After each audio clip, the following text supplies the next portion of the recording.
Hey guys, Alex here, Benchmark Mortgage, here with my good friend, Mr. Tim Pascarella, the president of Ross Mortgage Corporation. How you doing, Alex? I'm fantastic. I'm here with you. Couldn't call it a better day, right? Not at all. Yeah. So we're going to talk about today some of the things from a risk standpoint. As the president of a mortgage company, what you see and what you analyze when it comes to the VA home loan benefit, and how you process that through, and what you do to make changes to further accommodate our veterans to achieve the dream of home ownership. Yeah, I think a lot of people complain about VA guides being gray. Right. I don't complain at all. I think it's great. Black and white's too easy to say no. I think it's really important that when you're looking at VA loans, you look at the whole picture. That doesn't mean we always agree with, I guess you'd call it DU or LP. We don't always agree with them, right? Sometimes they give accepts that I wouldn't do loan for. Right. You know, I think it's really important that no matter what you do, you put the veteran in a place to succeed. Yeah, absolutely. So I think that's the most important thing we look at. We'll stretch the limits if it makes sense for the borrower and it makes sense for the veteran and they're able to succeed with it, but we're also not going to put them in a position to fail. Right. Well, and that's one of the things, I'm fortunate as a friend of yours that I get those phone calls, and it's sometimes, hey man, let me run this past you. What do you think about this scenario? Is this something from a risk factor that you would do or that your company would do? It's funny because in the eyes of most people, we're considered competitors. But in the eyes of each other, we're friends. It's like, hey, let me bounce this idea off you. And I think it says a lot about what you just said, that, we're open to gray areas. We're open to analyzing some risk and taking some chances. So kind of expand a little bit in that. We talk about this black and white box. Yep. And if it doesn't fit here, most places won't do it. Yep. But you're open to some different ideas, correct? Yeah, I mean, in regards to the first comment about competitors versus friends, I think that if you're a loan officer in this business, you've got to be friends with loan officers from other companies. Right. It's no secret that our industry is a little bit tough on loyalty, right? Loyalty doesn't really lie within this industry. But the bottom line is you've got to make friends, you've got to meet peers for that reason. Right. It's impossible to bounce ideas off the inside of your company constantly. So it is nice to be able to call a friend in the business who works for someone else and bounce ideas and say, hey, here's what I've got. Here's the situation I got. What would you do? And vice versa. And in regards to the gray area, yeah, I think that the VA allows us to make risk-based decisions, right, which I think is amazing. Right. I think it helps the veterans and it helps us. Very rarely do we make a decision and VA comes back to us and they can pinpoint something that we absolutely did wrong, right? Right. I mean, it's all about the decision for the veteran, and the gray area allows us to make that much more on risk and the ability to repay than it does did you check all the boxes. Right.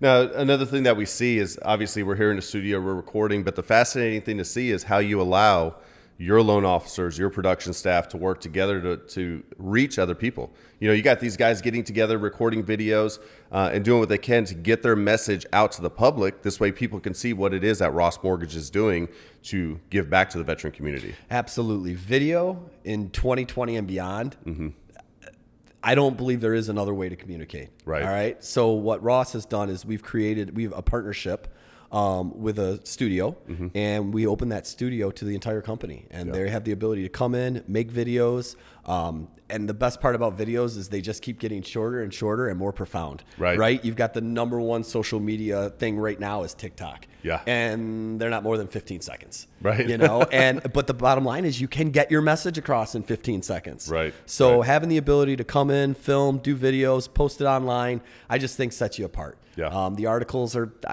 they're a dying breed. I mean, they just are, I still read, but I'm old school. I believe there will come a time where it's like, we're not reading that. It's just, let's just put it in audio. 100%. So, and that's not necessarily a bad thing. The biggest thing is communication on the levels that people are receiving. And I think that's what you guys are delivering. Yeah, absolutely. Another thing that we see, and here's the thing, as mortgage professionals, we see each other at events like the VA Lenders Conference, some of these training courses. I've seen you guys sponsor actual events where you're bringing loan officers in from all different companies and saying, hey, we're going to teach you about how to best serve the veteran, which says a lot, because there's not a lineup at the end of the thing where it's like, all right, let me talk to you about recruiting. What's your numbers look like? We're gonna hire you. What market are you in?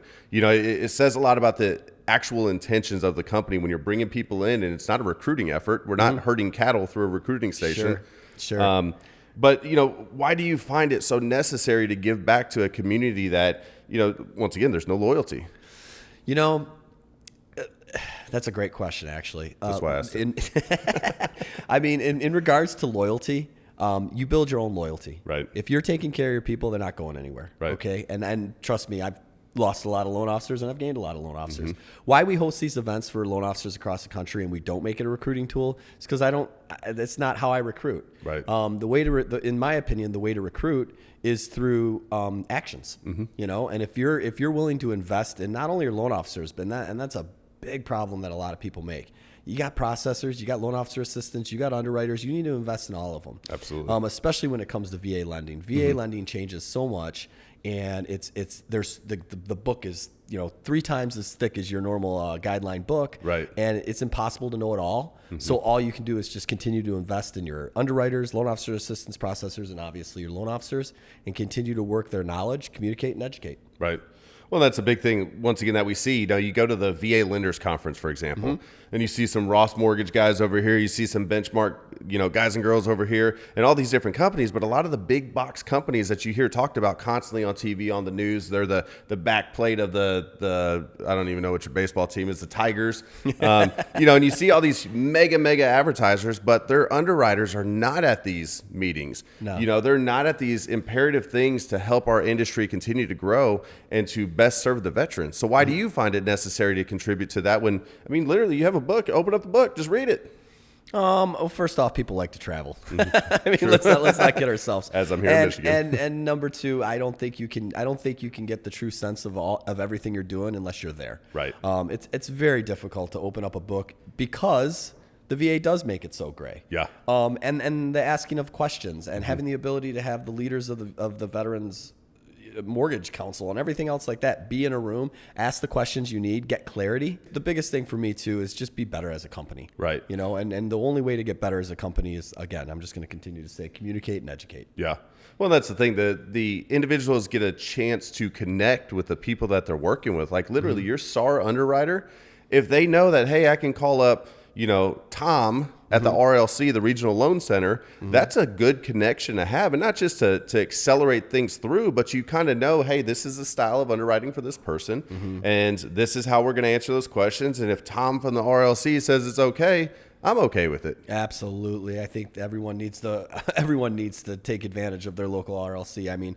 Obviously we had a gentleman named Mark Jameson who recently retired because of health issues, but I cannot tell you how nice it was to have that guy's cell phone. Right. And to be able to ask those questions, get those questions answered. Yep. He'd send emails to go along with my investors so I could, make decisions and send to the investors. The investors Right. never questioned it Yeah. if Mark had his name anywhere on it. So they are there to help. I think that's what I love most about the VA is that everyone, especially when it comes to mortgages, everyone you talk to, they're all willing to help. Yeah. Which absolutely. makes our job easier because we don't want to make bad decisions. Right. And sometimes you do. Right. You can't avoid them, right? And then sometimes you're putting people in positions to fail. And you don't want to do that. So to have that ability to have someone outside your company, be it a peer or competitor, or be it someone from the RLC, it's huge. It's a huge advantage for you. Now let's talk about giving back. This is something that I see you doing. Actually, yesterday I saw you talking about one of the organizations you're giving back to. I believe, and I know you believe this as well, but as an organization, we take from the community. That's what we do. We're absorbing some of the community, so it's imperative to give back to that same community and say, hey, we're here, but we're not a sponge. Yep. So tell me about some of the organizations that are true to your heart that you feel like, hey, you know what? If I'm going to give back, I'm going to give back to some of these. Yeah, absolutely. First off, can we say the word suck? Suck? 2020 sucked. Did. Does. I had a lot of friends here in Southeast Michigan. The big three rises and falls with the economy. The restaurant business in Michigan is devastated. I have a lot of friends that are close to me that have lost jobs, lost companies, lost their passion. These people's passions were their restaurants, their jobs, their stuff like that. And here we are in the mortgage industry, a sliver of the economy that killed it. Right. We absolutely killed it. We can say 2020 sucked, but I promise you 2020 sucked on a personal level. Yes. If you're in the mortgage business. It did not suck on a professional level. Right. And it is just so important to me that everyone that works for me, including myself and my family, we give back. You got to do good by your fortune, because there are a lot of less fortunate people in the world than us. Yeah. And you can complain about turn times and you can complain about, how bad this was and how bad that was. But all in all, we had a fortune. fall to us in 2020, and you need to make sure that you're giving back. I personally, I like 3 places. I like Gleaners because it's all about feeding the hungry. And I think this year there's going to be a lot of hungry people. Right. And then I'm a huge fan of the Salvation Army's and Walmart's connection because they give gifts to children. I have 4 children. Yeah. And I am fortunate enough to have a Christmas tree full of gifts every year. I watched Santa Claus the other night with my kids, and I just, the thought of kids waking up with no presents, it doesn't do it for me. Yeah, it hits you. Yeah, so I just those are the 2 that I give back to, and then Brad taught me one the other day, and I thought it was really cool. It's called Vet Sports. Yeah, and I think that's a sweet one too because it's a sport leagues for any kind of, from billiards to softball. Right, and it's all about getting vets back into team sports. Yeah, and I thought that was pretty cool too. So those are the 3 we like. That's awesome. It's good to hear.